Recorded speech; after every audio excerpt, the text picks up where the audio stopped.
E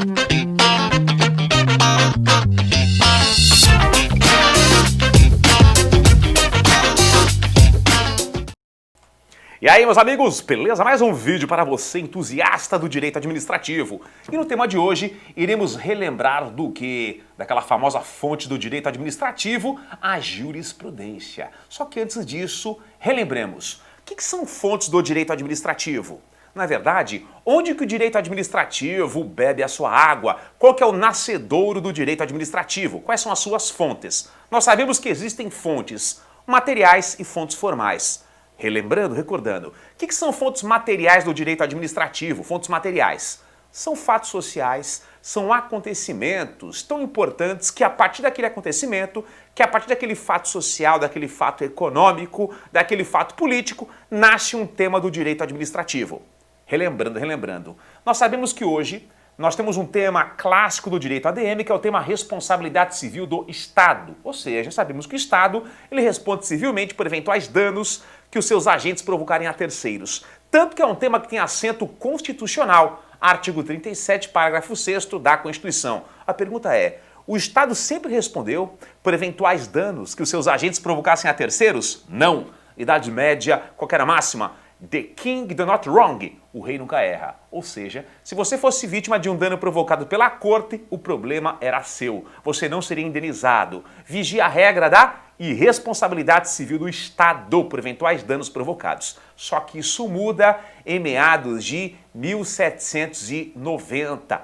Gente, em meados dessa data, uma jovenzinha, Agnes Blanco, uma francesinha, ela foi atropelada em Bordeaux, na França, por uma vagonete, por um vagão de uma entidade pública francesa, por um vagão da Companhia de Manufatura de Tabaco de Bordeaux. E, enfim, ela sofreu danos, perdeu a perninha, enfim, danos morais, danos estéticos, e até aquele momento não se falava em responsabilidade civil do Estado. Só que eles mexeram com a pessoa errada, porque a Agnes Blanco era filha de um advogado renomadíssimo, o Jean Blanco, que ingressou com uma ação judicial e com argumentos robustos, ele convenceu o judiciário francês a mudar de ideia.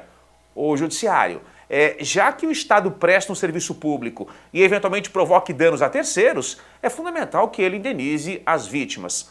Ou seja, a partir desse fato, a partir desse atropelamento, nasceu um tema do direito administrativo. Que tema? Responsabilidade civil do Estado. Então a pergunta é, qual que é a fonte material do tema em questão? O atropelamento de Agnes Blanco em Bordeaux, na França, em meados de 1790. Legal? Muito bem. E o que são fontes formais do direito administrativo? Fontes formais são institutos que foram justamente criados para quê? Para que você, operador do direito, possa aplicá-lo ao caso concreto. O que são fontes formais do direito administrativo? Institutos que foram justamente criados para que você, operador do direito, consiga aplicá-lo a cada caso concreto. E não se esqueçam, nós temos fontes formais primárias e fontes formais secundárias. Fonte formal primária do direito administrativo é a lei, tanto que a administração pública tem a sua conduta pautada em lei. A administração pública só faz o que a lei manda, princípio da legalidade. E quais são as fontes formais secundárias do direito administrativo? Vamos relembrar? Costumes, mas o que, gente? Princípios gerais do direito, doutrina e a jurisprudência. Relembrando, fonte formal primária, a lei. Fontes formais secundárias ou derivadas, princípios gerais do direito, costumes, doutrina e a jurisprudência. Cheguei onde eu queria. O que é a jurisprudência enquanto fonte do direito administrativo? Pois não, excelência, é uma fonte formal secundária. E sabemos que a jurisprudência nada mais é que o conjunto de decisões judiciais sobre um certo tema no mesmo sentido. Jurisprudência, o conceito, é o conjunto de decisões judiciais sobre um certo tema no mesmo sentido.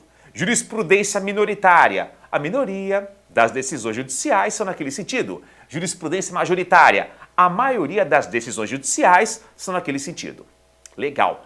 A jurisprudência no Brasil, em regra, ela não vincula a administração pública.